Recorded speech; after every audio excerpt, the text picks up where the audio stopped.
Great. Good morning. Is God cruel? Apakah Tuhan itu kejam?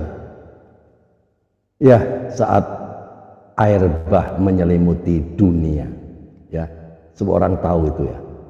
Pernahkah Anda bertanya dalam hati, kalau Tuhan itu penuh kasih, mengapa Ia menghukum manusia dengan air bah yang menenggelamkan seluruh bumi? Ya, apakah Tuhan itu kejam? Atau justru kitalah yang sering salah memahami hati Tuhan? Alright, hari ini mari kita melihat peristiwa ini bukan dari sisi kemarahan Tuhan, tapi dari sisi kasih dan keadilannya. Alright, welcome back in this Andre Cyber channel, my quality time with Jesus. Bayangkan ya, seorang pria bernama Nuh ya. Ia taat membangun bahtera besar atas perintah Tuhan. Di saat orang lain mentertawakan Nuh ya. Setiap kali palu diketuk, setiap papan ya disusun untuk menjadi bahtera. Itu adalah suara kasih Tuhan yang berbicara. Masih ada waktu untuk bertobat, namun manusia masa itu menolak. Mereka semua tertawa, menganggap semua itu lelucon. Tapi Tuhan sabar menunggu 100 tahun lebih ya. Seperti Anda tahu bahwa Nuh membangun bahtera itu sekitar 100 sampai 120 tahun. Jadi ada 100 tahun lebih Tuhan menunggu manusia untuk bertobat. Tapi ternyata tidak ada yang mau berubah. Dan saat pintu bahtera ditutup, itu bukan bukti kekejaman Tuhan, melainkan bukti bahwa kesabarannya sudah mencapai batas. Great ya. Dengar baik-baik ya. Coba bayangkan kalau kisah Nuh terjadi di saat zaman sekarang. Ya, ada suatu orang, kita sebut sajalah Abang Nuh, tiba-tiba bikin kapal raksasa di halaman rumah. Orang-orang di kampung pasti heboh, ya enggak? Bang Nuh, Anda bikin konten YouTube ya? Enggak, Tuhan suruh bikin kapal, nanti bakal ada banjir besar. Langsung YouTube itu viral. Ada yang komentar, aduh Bang Nuh, kalau banjir paling juga cuman di depan gang. Ada juga yang buat vlog. Reaksi warga, lihat orang bikin kapal di halaman rumah ya, yang jauh dari pantai, tapi Abang Nuh tetap sabar. Setiap kali ditanya, ia cuma bilang, ayo naik, masih ada waktu. Lucunya, yang dulu dikira orang gila, justru dialah satu-satunya yang waras di mata Tuhan. Kadang Tuhan memang terlihat tidak masuk akal, tapi dengar baik-baik, justru disitulah iman diuji dan dibuktikan. Jadi pesan moralnya, Tuhan tidak kejam, Dia adalah Bapa yang penuh kasih, tapi juga Dia adalah adil. Kasih tanpa keadilan akan membiarkan dosa itu berkembang, dan keadilan tanpa kasih tidak akan memberi kesempatan bagi pertobatan. Itu.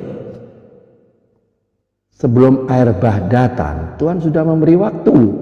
Sebelum penghakiman tiba, Tuhan memberikan kasih karunia. Dan sebelum semuanya terlambat, Dia memanggil setiap kita untuk masuk dalam keselamatan di dalam Kristus. Ya, dengar baik-baik ya, perhatikan. God's justice may seem harsh, but has His mercy always come first. Ya, saya ulang lagi ya. God's justice may seem harsh, but His mercy always come first. Ya.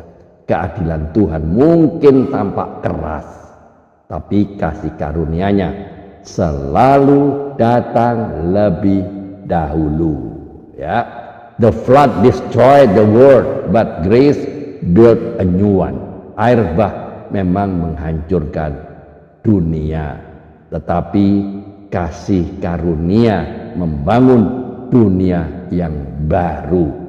Before God closes the door, He always knock on our hearts. Sebelum Tuhan menutup pintu, Ia selalu mengetuk pintu hati kita terlebih dahulu. Dengar baik-baik ya, jawab jujur. Ya, jawab jujur pertanyaan ini. 1. Apakah Anda mendengarkan peringatan Tuhan atau bahkan mentertawakannya seperti orang-orang zaman Nuh? 2. Apakah Anda menggunakan waktu yang Tuhan beri untuk bertobat atau terus menunda-nunda? 3. Apakah Anda menghargai kasih karunia Tuhan atau malah mengabaikannya? Terakhir, 4. Jawab jujur ya. Jika Yesus datang hari ini, apakah Anda sudah berada dalam bahtera keselamatannya? Teman-teman, sahabat dalam Kristus, closing statementnya, Tuhan bukan kejam, Dia sabar, Dia Tuhan yang bukan menghukum karena benci, Dia menegur karena cinta. Air bah adalah tanda keadilannya, tetapi salib Yesus adalah tanda kasih karunia yang jauh lebih besar. Selama pintu kasih karunia masih terbuka, masuklah ke dalam bahtera keselamatan kita, yaitu Yesus Kristus. Itu Tuhan Yesus yang penuh kasih. Terima kasih karena Engkau bukan kasih yang kejam, Engkau bukan Allah yang kejam, tapi Allah yang panjang sabar dan adil. Ampuni kami jika kami sering menolak suara-Mu Tuhan. Lembutkan hati kami untuk bertobat dan hidup dalam kasih karunia-Mu. Jadikan kami saksi-saksi-Mu yang membawa orang lain masuk ke dalam keselamatan-Mu. Di dalam nama Tuhan Yesus kami berdoa dan mengucap syukur. Amin. Teman-teman, jika YouTube ini atau video ini memberkati Anda, memberkati hidup Anda, jangan berhenti di Anda ya. Bagikan YouTube ini atau renungan ini, video ini ke grup-grup WhatsApp, komunitas gereja atau teman-temanmu ke komunitas-komunitas rohani agar mereka juga tahu bahwa Tuhan tidak kejam, Tuhan itu penuh kasih. Mari kita jadikan semua jadi alat Tuhan untuk menyebarkan terang dan pengharapan di dunia yang gelap ini. Tuhan Yesus memberkati. Keep on fire, keep on moving. Tiada hari tanpa bersaksi tentang Kristus. Tiada hari tanpa memenangkan jiwa. Ayo mikir. Tuhan Yesus memberkati. Amin.